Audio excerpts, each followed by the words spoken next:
For years, the streets of northern England were ruled by fear.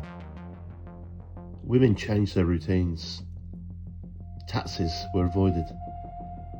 And footsteps behind you became a threat.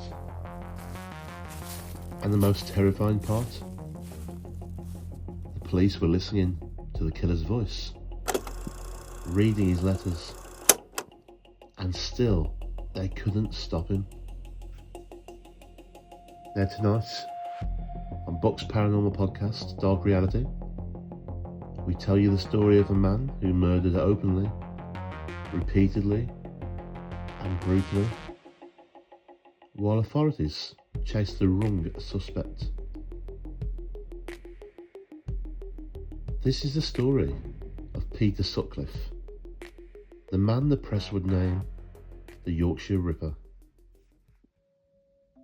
Between 1975 and 1980, Northern England experienced one of the longest and most terrifying manhunts in British history.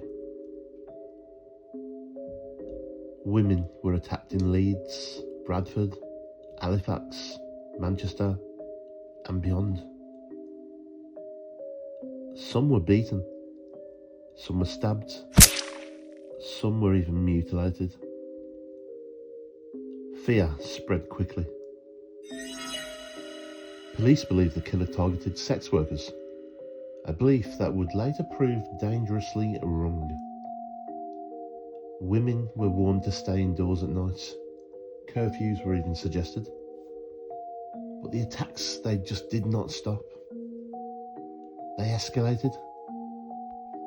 Peter William Sutcliffe was born in 1946. He was quiet, socially awkward, unremarkable really. He worked as a lorry driver and a gravedigger. To neighbours and colleagues, he was polite, even dull. But inside, something was deeply wrong. Sutcliffe later claimed he heard voices from God commanding him to kill. Psychiatrists would later argue whether this was truth or just convenient fiction. What is certain is this: he lived a double life. In October 1975, Wilma McCann, a mother of four, was found murdered in Leeds. She had been bludgeoned with a hammer and stabbed. Police didn't know it yet, but this was the beginning. And over the next 5 years, Sutcliffe would murder 13 women and attempt to murder 7 more. The attacks were frenzied. Victims were struck from behind, dragged into the darkness, attacked with extreme violence, and still, the killer walked free. The investigations into the Yorkshire Ripper became one of the largest in the UK history. Over 1,000 officers were assigned, hundreds of thousands of statements taken, and then the letters began. Typed messages sent to police and the press. The cassette tapes. A man claiming to be the killer, with a Wearside accent, and the police believed him. They built their entire profile around that voice. But it wasn't Sutcliffe. It was a hoaxer. And while police listened to the wrong man, the real killer kept murdering. Police believed that the Yorkshire Ripper only targeted sex workers, but that wasn't true. Among the victims were Emily Jackson, and she was just a shop assistant. Barbara Leach, a university student. Jane MacDonald, just 16 years old. These women weren't high risk. They were just ordinary. But because they didn't fit that profile, connections were missed. Warnings went unheard. and Sutcliffe was able to continue. Now, Peter Sutcliffe was interviewed by the police 9 times.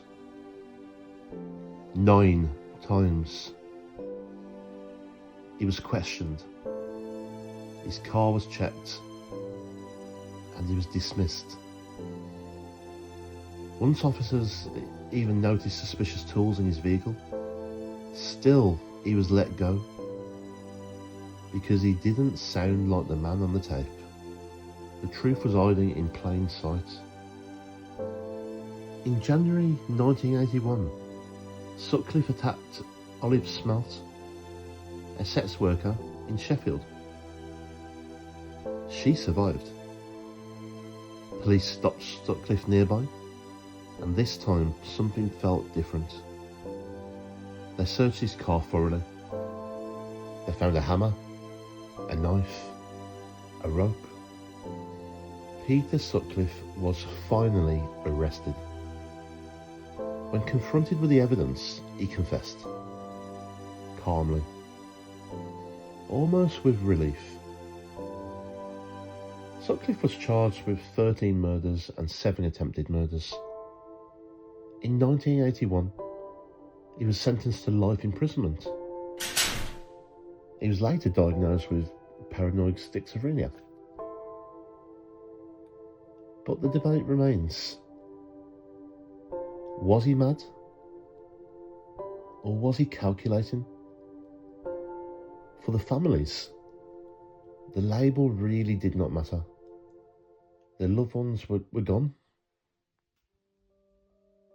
The Yorkshire Ripper case exposed massive failures, misogyny within policing, dismissal of victims, over-reliance on flawed profiling. It changed British policing forever. But the cost was devastating. Lives were lost that might have been saved. Now, the Yorkshire Ripper wasn't a phantom. He wasn't supernatural. He was a man who exploited fear, assumptions, and failure. And while he's gone now, the lessons remain. Next time on Book's Paranormal Podcast, the Dark Reality mini-series, it'll be episode 4. And we will be crossing the Atlantic to a killer who taunted police, terrified cities, and was never conclusively identified. Until then, thanks for watching, stay alert, trust your instincts, and remember, the most dangerous monsters look ordinary.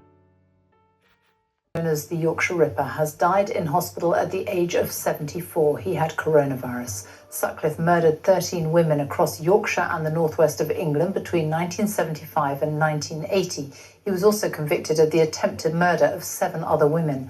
This report from our correspondent Danny Savage contains some flashing images.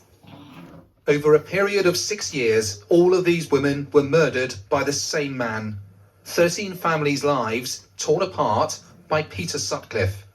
Wilma McCann was the first to be killed in Leeds in 1975. Her son Richard was just 5 years old when she died. He believes today brings some sort of closure. I know that there will be many people that welcome this day, and maybe some of them will get some peace. Is the man that took my mum's life, and so it is significant. It's not, well, it is a motive in some ways, but you know, I've got my own life, I've got my own family now, and let's get on with our lives with a bit more peace, shall we say, after today. This was in Halifax, where 19-year-old bank clerk Josephine Whittaker was killed. Murder scenes were scattered across Yorkshire and Manchester. For several years, women, especially here in West Yorkshire, were scared. Going out alone at night was a real risk. Peter Sutcliffe changed the way people lived. Still, he found victims, like Mo Lee, who was an art student in Leeds and survived when Sutcliffe ambushed her. My attack did shape my life and my outlook, within a matter of 5 minutes. One side of that time scale, I was a happy-go-lucky young innocent art student, and after that I became sarcastic and cynical, and I lost trust. Sutcliffe was known to police. He was interviewed 9 times, but things never went any further. I'm Jack. I see you are still having no luck catching me. That's partly because the police inquiry was famously led down a blind alley by hoax tapes from a man dubbed Wearside Jack. He sent letters and tapes taunting the investigating officers. I have the greatest respect for you, George. Even though he fitted descriptions, it led to the conclusion that Peter Sutcliffe wasn't their man, as a retired detective recalls. And one of the top table officers said, is he a Geordie? No. What's his name? He said, Peter Sutcliffe. Now listen, boys. Peter Sutcliffe is not the Yorkshire Ripper. So Sutcliffe carried on killing. Colleagues at the haulage firm where he worked knew he was a suspect and used to joke about it. He was nicknamed the Ripper, and he used to answer to that sometimes. So it was, it's rather sort of, it's sad now, isn't it? When he was eventually arrested for having stolen number plates, he confessed. At Dewsbury Police Station, the public turned out to express their disgust. Sutcliffe was jailed for the rest of his life. He died after contracting COVID-19 and refusing treatment. Few, if any, will mourn the passing of a man who destroyed so many lives. Danny Savage, BBC News, Leeds. West Yorkshire Police has apologised for the way some senior officers spoke at the time about some of Sutcliffe's victims, a number of whom were sex workers. The force's chief constable said that while some of the language and attitudes may have reflected wider society at the time, they were wrong then and wrong now. Many women in the north of England lived in a climate of fear in the late 70s before Sutcliffe was arrested, as our special correspondent Lucy Manning reports. Wilma McCann, Emily Jackson, Irene Richardson, Patricia Atkinson, Jane MacDonald, Jean Jordan, Yvonne Pearson, Helen Ritker, Vera Millward, Josephine Whittaker, Barbara Leach, Marguerite Walls, Jacqueline Hill. Everyone remembers Peter Sutcliffe's name. How many remember theirs? What no one forgets from the time is the terror felt by women. For a 17-year-old in Leeds, when Sutcliffe was left free to kill, it was a fear Michelle Teal couldn't shake. And we'd no mobile phones, so you couldn't ring to say, oh, I don't feel safe or anything. You'd nothing. So my mum used to time it knowing when I'd roughly be coming home, and she would walk halfway to meet me. But it was a scary, scary time. All of us were so aware of this case to the point of actually suspecting friends, neighbours, relatives. Joan Smith reported on the murders, suffered nightmares after.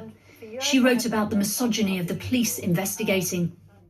They kind of thought that the women who were involved in the sex trade were asking for it in inverted commas, and they were much more interested in the innocent women. And I thought they missed the central point, was that what he hated was women.